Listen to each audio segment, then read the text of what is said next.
Apreciados varones, un saludo muy especial de parte de este servidor, el pastor Dr. Claudio Consuegra, pero especialmente de parte de la División Norteamericana.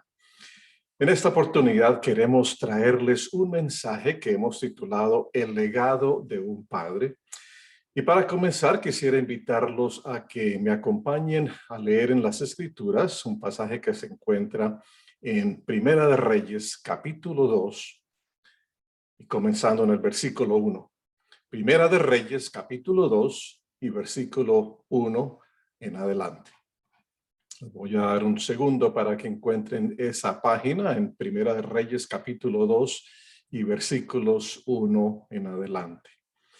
Y ahí nos dice la palabra de Dios que acercándose los días de la muerte de David, dio órdenes a su hijo Salomón diciendo: yo voy por el camino de todos en la tierra.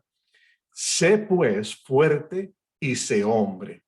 Guarda los mandamientos del Señor tu Dios, andando en sus caminos, guardando sus estatutos, sus mandamientos, sus ordenanzas y sus testimonios conforme a lo que está escrito en la ley de Moisés, para que prosperes en todo lo que hagas y donde quiera que vayas, para que el Señor cumpla la promesa que me hizo diciendo: si tus hijos guardan su camino, andando delante de mí con fidelidad, con todo su corazón y con toda su alma, no te faltará hombre sobre el trono de Israel.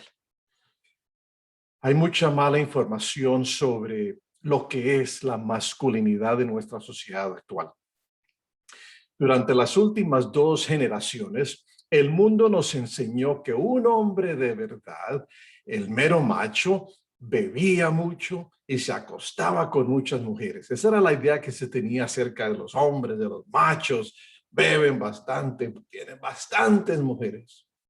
Y aparte de eso, decían, un hombre de verdad no tenía emociones, no expresaba sus sentimientos, es decir, que era impermeable al dolor. Nunca sienten dolor, por eso nunca lloran, nunca expresan sus sentimientos.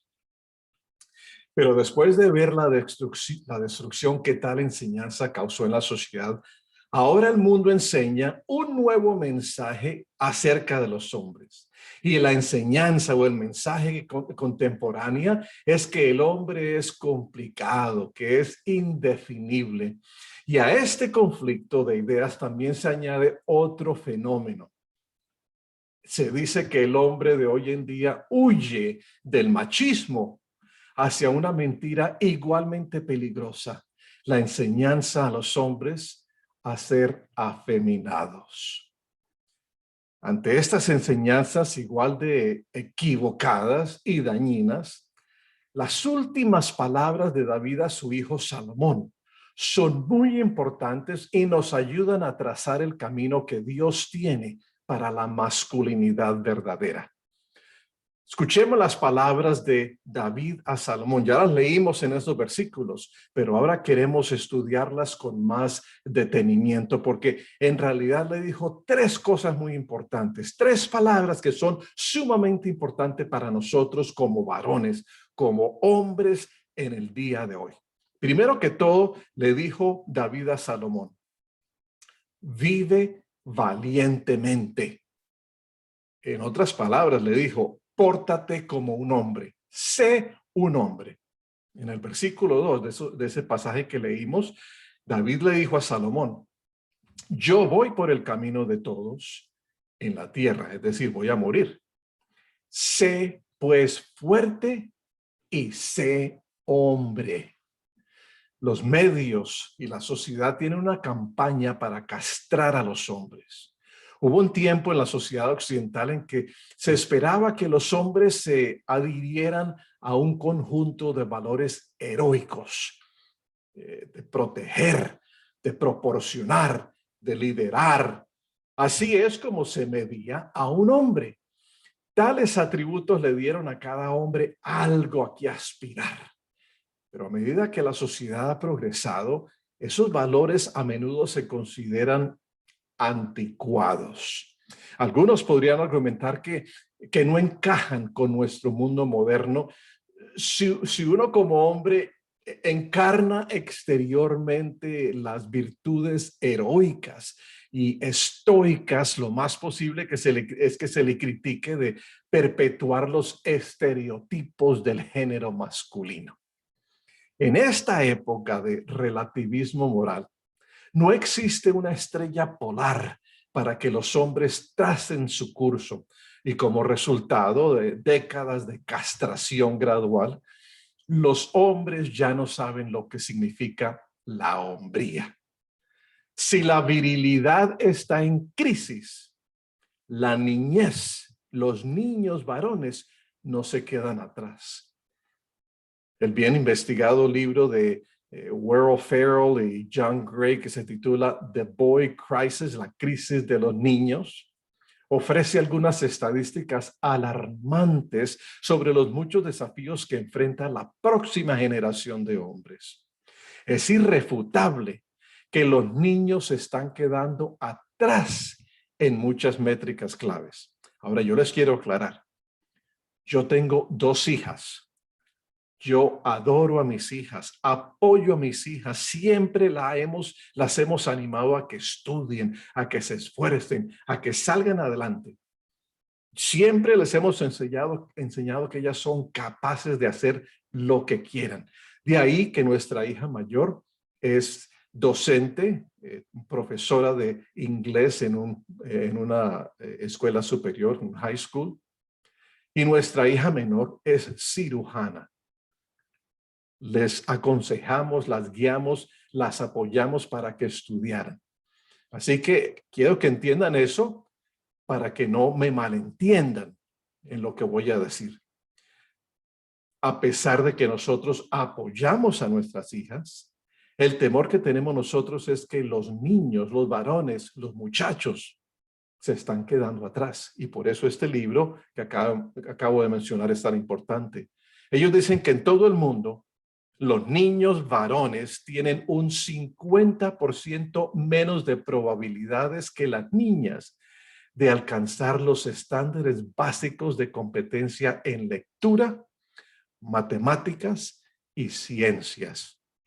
En Norteamérica, los hombres jóvenes ahora solo representan más o menos el 40% de los recién graduados universitarios. O sea, de 100 estudiantes, 60 que se gradúan son niñas, 40% muchachos.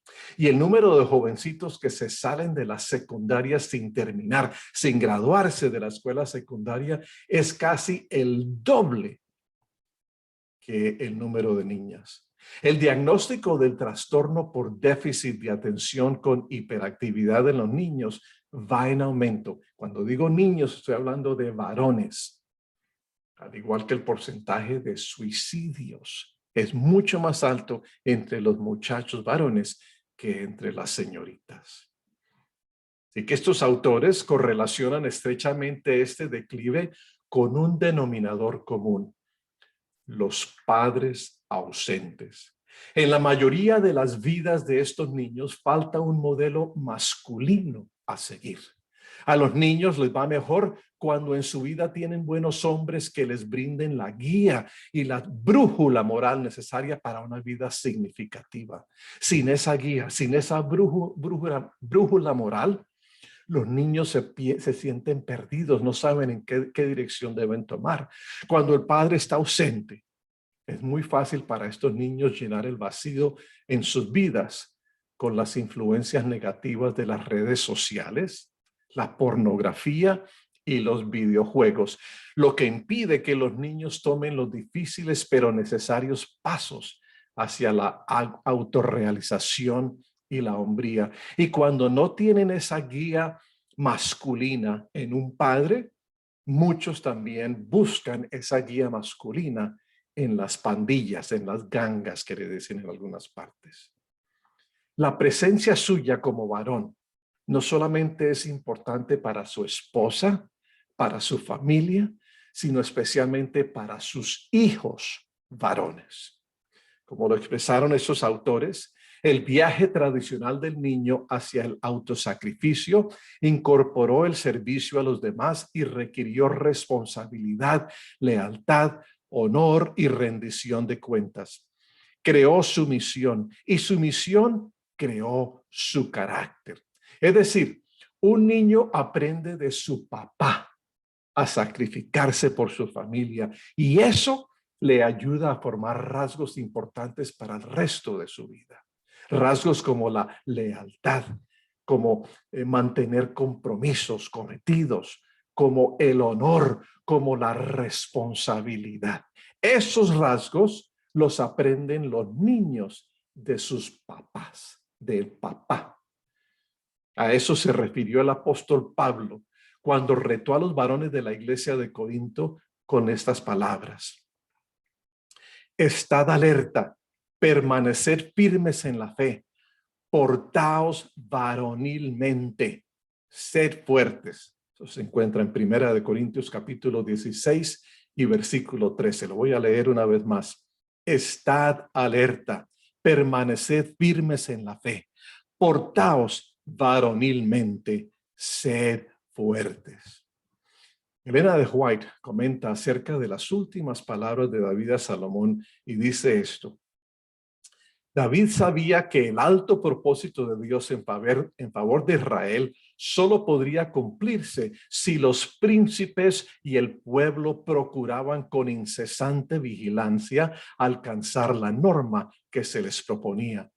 Continúa diciendo, sabía que para desempeñar el cometido con el cual Dios se había complacido en honrar a su hijo Salomón, era necesario que el joven gobernante no fuese simplemente un guerrero, un estadista y un soberano, sino un hombre fuerte y bueno, que enseñase la justicia y fuese ejemplo de fidelidad.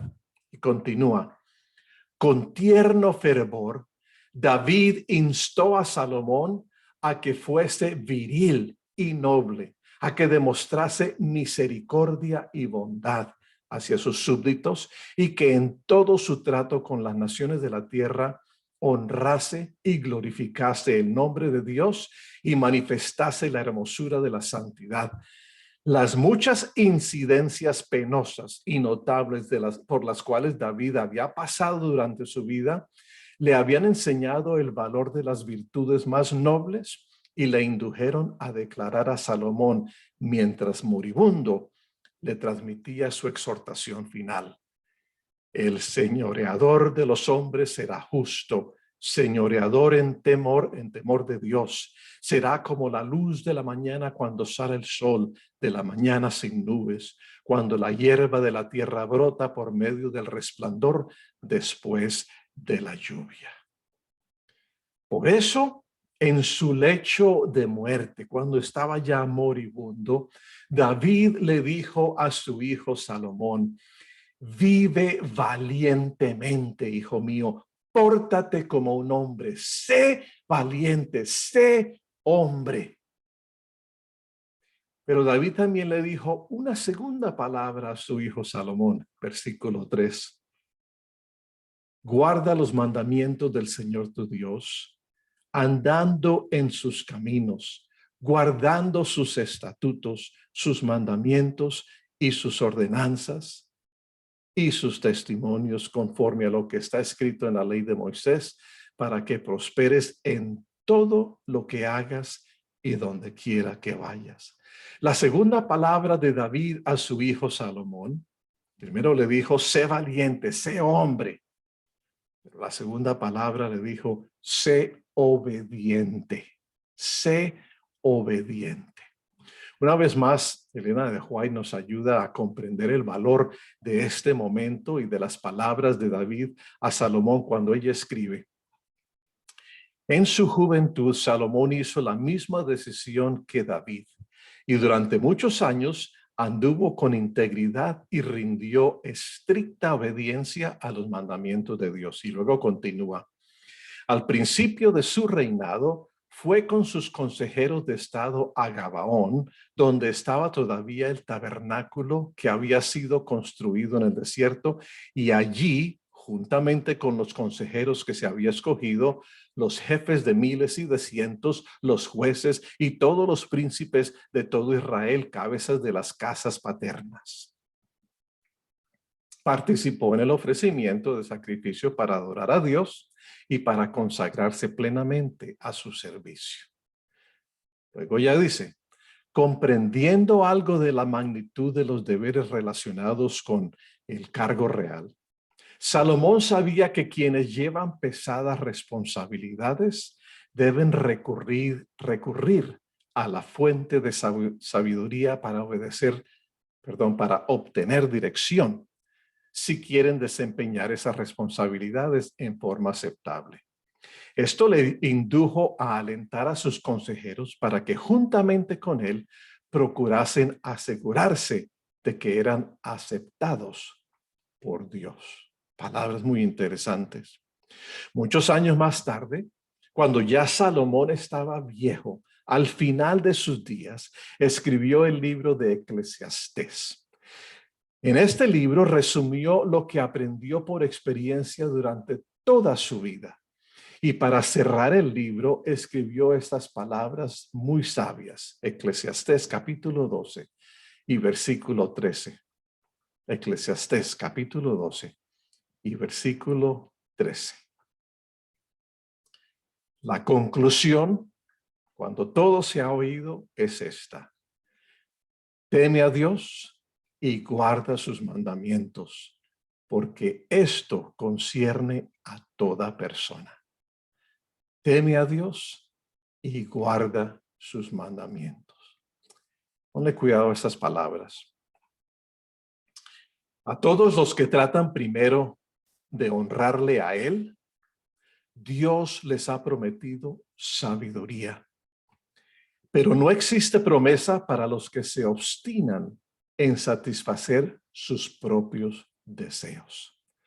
Por eso David le dijo a Salomón, vive valientemente, sé hombre, pero también le dijo, vive obedientemente. Si solamente quieres satisfacer tus placeres, tus deseos, tu voluntad, no vas a poder llevar el legado que Dios tiene para ti y el tuyo para tus hijos.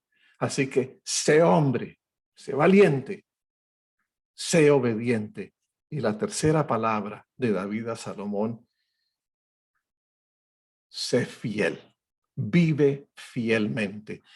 Regresemos al versículo 4 de Primera de Reyes capítulo 2. Que regresemos a Primera de Reyes capítulo 2 y esta vez leemos el versículo 4. Y David continúa diciéndole ahí a Salomón, para que el Señor cumpla la promesa que me hizo, diciendo, si tus hijos guardan su camino, andando delante de mí con fidelidad, con todo su corazón y con toda su alma, no te faltará hombre sobre el trono de Israel. La fidelidad es una expresión de devoción incondicional.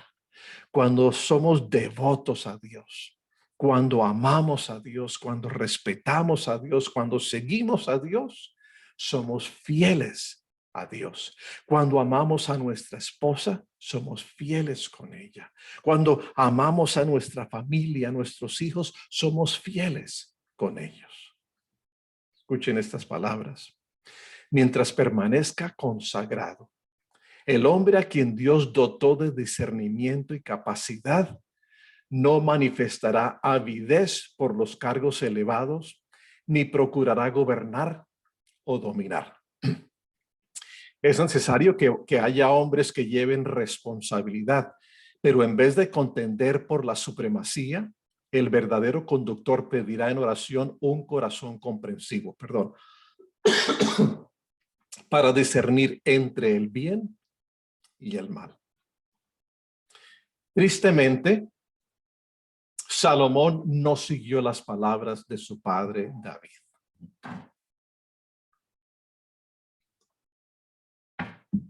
Esta descripción es espeluznante. Se las leo y sinceramente que me llena de tristeza. Pónganle cuidado.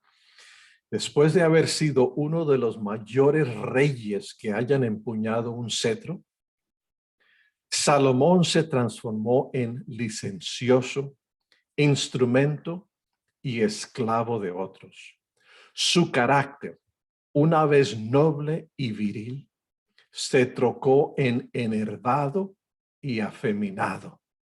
Su fe en Dios, en el Dios viviente, quedó suplantada por dudas ateas.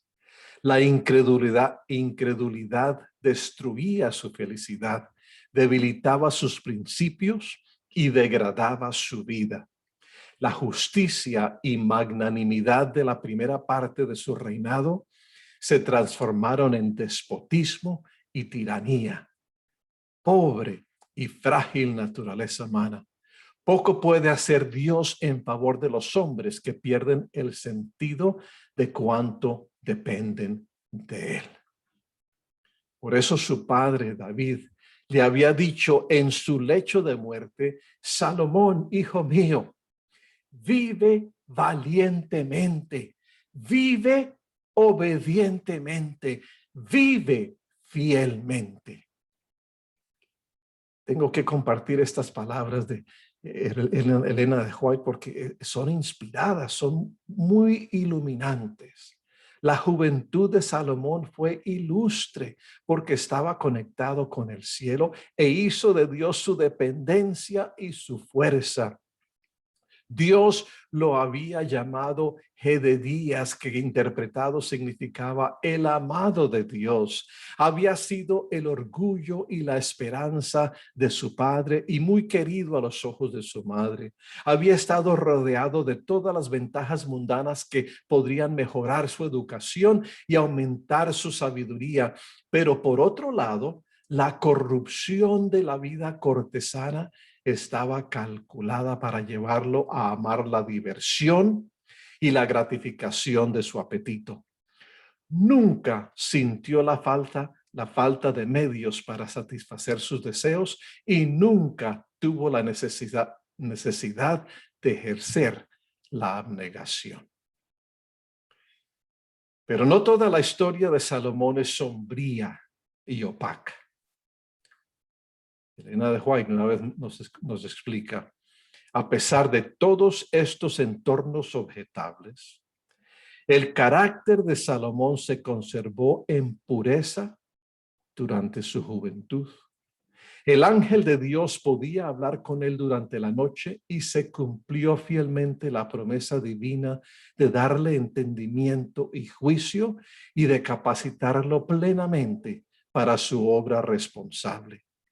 En la historia de Salomón tenemos la seguridad de que Dios hará grandes cosas por aquellos que lo aman, que son obedientes a sus mandamientos y confían en él como su seguridad y fortaleza.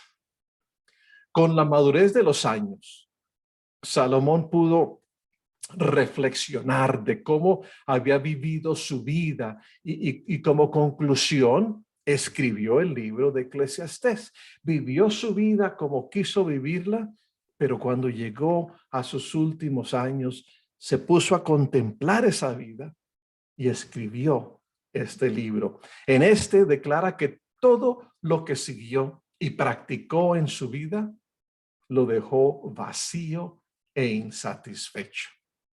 Salomón invirtió en 4 cosas en la vida. Y estas son las mismas 4 cosas en las que la mayoría de la gente, tal vez tú, mi hermano, caballero, varón, lo que la mayoría de la gente del día de hoy invierte. Póngale cuidado, 4 cosas. Primero que todo, el placer.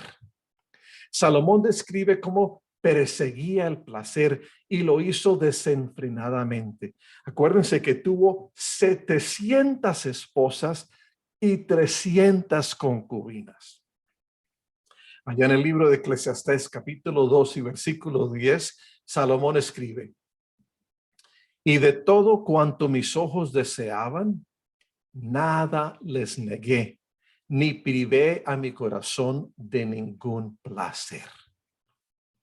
Piensa en la forma en que la gente de nuestra sociedad persigue el placer hoy en día, pensando que satisfará todas las formas de entretenimiento, la mejor comida, el alcohol, las drogas, la pornografía, pero solo los deja con ganas de más. Nunca tenemos suficiente hasta que, como Salomón, somos viejos y nos damos cuenta de que esto no tiene sentido.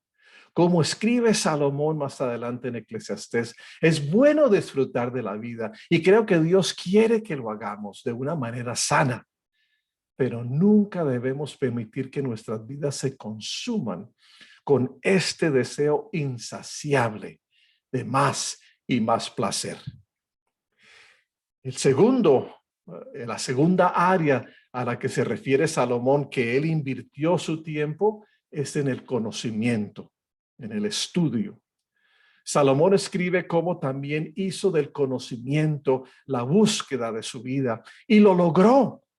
Estudió todo lo que estaba disponible en el mundo de su tiempo. Tenía los más grandes eruditos y centros de educación superior. La reina de Sabá y otros vinieron solo para escuchar y aprender de Salomón. Hoy en día seguimos buscando el conocimiento sin descanso. Tenemos títulos de colegiatura, títulos de posgrado y títulos de doctorados. Tenemos Google y Siri y Echo y más. Tenemos miedo de no saber lo suficiente. Ahora, yo quiero aclarar que así como el placer, el conocimiento y el estudio son buenos. Lo importante es entender que el estudio, el conocimiento, no es simplemente para presumir de que tenemos títulos y sabiduría. El propósito del estudio y del conocimiento es para capacitarnos mejor para servir a Dios y a nuestro prójimo.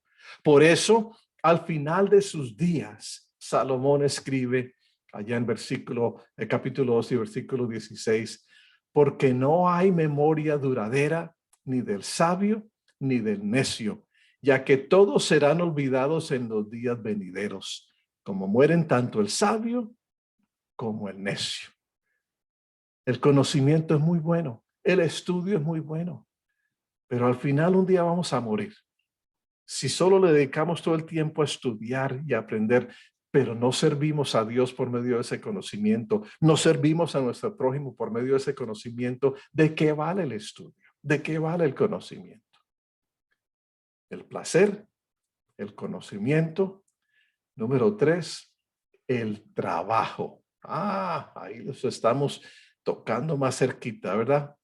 Esa es la tercera área que Salomón dijo, yo lo hice también. Tratando de buscar significado en mi vida, trabajé, hice todas estas obras. Salomón expresa cómo se dedicó a su trabajo y la historia confirma que así lo hizo. Salomón fue un maestro de obras, un arquitecto, construyó el templo, una maravilla arquitectónica en ese momento. Construyó palacios y fortalezas, construyó naciones, construyó un establo para más de 1000 caballos y sus carros. Fue todo un genio y según los estándares del mundo, extremadamente exitoso. Sin embargo, estaba construyendo su propio reino, un reino que no duraría. ¿Cuán relevante es esto para nosotros hoy? ¿Cuántas personas invierten sus vidas enteras en trabajos y en carreras? Si bien todos debemos hacer un gran trabajo con todo lo que hacemos y nos damos cuenta de que Dios nos ha programado para hacer ciertas cosas realmente bien, nunca podemos permitir que nuestro trabajo sea más importante que Dios o que sacrifiquemos nuestro matrimonio o nuestra familia en el altar de nuestra carrera, en el altar de nuestro trabajo. Es decir, cuando le dedicamos más tiempo a nuestro trabajo que le dedicamos a Dios, cuando dedicamos más tiempo a nuestro trabajo que le dedicamos a nuestra familia, cuando le dedicamos más tiempo a nuestro trabajo que le dedicamos a nuestra esposa, estamos fallándoles a todos y al final vamos a terminar completamente insatisfechos y vacíos. Salomón lo hizo. Y el reino que construyó se dividió después de su muerte y su familia fue disfuncional. Esto fue lo que escribió en Eclesiastés capítulo 2 y versículo 19. Y quién sabe si será sabio o necio. Sin embargo, él tendrá dominio sobre todo el fruto de mi trabajo con que me afané, obrando sabiamente bajo el sol. También esto, dice él, es vanidad. El placer, el dinero, el placer, el conocimiento, el trabajo y número 4, el dinero. Fíjense, esas 4 áreas fueron en las que aprendió Salomón. Invirtió toda su vida para ver si ellas le daban felicidad y al final encontró que ninguna le daba felicidad permanente. La cuarta, dije yo, es el dinero. Salomón tenía más dinero que cualquier persona que haya vivido y sin embargo, nunca fue suficiente. Ahora bien, entiendan, el dinero no es malo. En sí mismo, el dinero no es malo. De hecho, el dinero se puede usar para bien, para hacer mucho bien. Pero el dinero puede convertirse fácilmente en el principal competidor de nuestro corazón. ¿Por qué? Porque nunca satisface. Nunca escuchas a alguien decir, tengo más que suficiente dinero. Y esto provoca una intensa preocupación y consternación. El multimillonario John D. Rockefeller. Me imagino que han escuchado ese nombre, Rockefeller. John D. Rockefeller, a él se le preguntó, ¿cuánto dinero es suficiente? Y él contestó, un poquito más. En la cima de su riqueza, Rockefeller tenía un patrimonio neto de aproximadamente el 1% de toda la economía de los Estados Unidos. Poseía el 90% de toda la industria del petróleo y el gas en su tiempo, en su época. Comparado con los ricos de hoy en día como Bill Gates o como Warren Buffett, ellos parecen mendigos comparados con Rockefeller. Pero aún así, dijo que para ser feliz necesitaba un poco más de dinero, de todo el dinero que tenía. Para muchos, su fe y su confianza están realmente en el dinero. Y por lo tanto, la gente hoy en día está siempre en busca de la felicidad por medio del dinero. Por eso es que se la pasan comprando billetes de lotería, tratando de ganar, hasta haciendo trampa para tener más dinero. Revisamos el mercado de valores en nuestros teléfonos. Revisamos nuestras cuentas bancarias todos los días a ver si de pronto hubo un depósito que no esperábamos, o de pronto alguien nos dejó más dinero, o el banco se equivocó y tenemos más dinero. Y oramos para que Dios nos dé más dinero. Pero esto es lo que podemos aprender de Salomón. Nunca tendremos tanto dinero como Salomón, y aún así él nunca tuvo suficiente. Nuestra fe no puede estar en el dinero, sino en el Dios de quien fluyen todas las bendiciones. Si no controlamos el dinero, entonces el dinero nos controla a nosotros. Salomón escribió, hay un mal que he visto bajo el sol y muy común entre los hombres. Un hombre a quien Dios ha dado riquezas, bienes y honores, y nada le falta a su alma de todo lo que desea, pero que Dios no le ha capacitado para disfrutar de ellos, porque un extraño los disfruta. Esto es vanidad y penosa aflicción. Si un hombre engendra 100 hijos y vive muchos años, por muchos que sean sus años, si su alma no se ha saciado de cosas buenas y tampoco haya sepultura, entonces digo, mejor es el abortivo que él, porque en vano viene y a la oscuridad va, y en la oscuridad su nombre quedará oculto. Además, no ha visto el sol y nada sabe, mas reposo más reposo tiene este que aquel. Aunque el hombre viva 2 veces 1000 años, pero no disfruta de cosas buenas, ¿no van todos al mismo lugar? Una buena pregunta, Eclesiastés capítulo 6 y versículos 1 al 6. Acuérdate, mi hermano, por más dinero que tengas, no puedes llevártelo. Todas estas cosas son temporales. Solo Dios es eterno. Así que, mi hermano, David le dijo a su hijo Salomón, vive valientemente, pórtate como un hombre, vive obedientemente, vive fielmente. Ese es el mensaje para ti y para mí en este día. Sé valiente, pórtate como un varón, pórtate como un hombre, sé obediente y sé fiel a tu esposa, a tu familia y por sobre todo a tu Dios. Oremos. Amante y cariñoso Padre, te agradezco porque este sabio rey David le quiso transmitir a su hijo Salomón, que también fue muy sabio, enseñanzas claras, sencillas, prácticas, pero muy serias. Pórtate como un hombre, sé obediente y sé fiel. 3 palabras sencillas. Sé valiente, sé obediente, sé fiel. Padre Santo, este mensaje es para nosotros. Es tu palabra para nosotros en este momento. Te pido, Señor, que cada varón que está escuchando este mensaje tome estas palabras para sí, que las use, que medite en ellas cuidadosamente y que las aplique en su vida, que sea valiente, que sea obediente y que sea fiel. Bendícenos, Señor, porque al hacer esas 3 cosas, vamos a ser varones como tú nos creaste a tu imagen y de acuerdo a tu plan. Nos entregamos, Señor, en tus manos. Pedimos que nos perdones cuando no nos hemos comportado como varones, de acuerdo a tu plan, de acuerdo a tu imagen.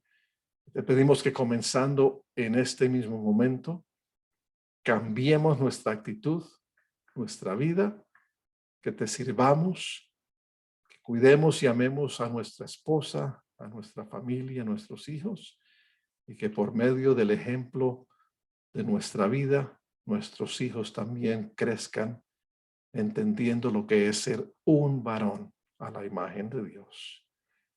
Te lo pedimos, Señor, en el nombre y por los méritos de un varón que sí probó que era varón, Cristo Jesús. Amén.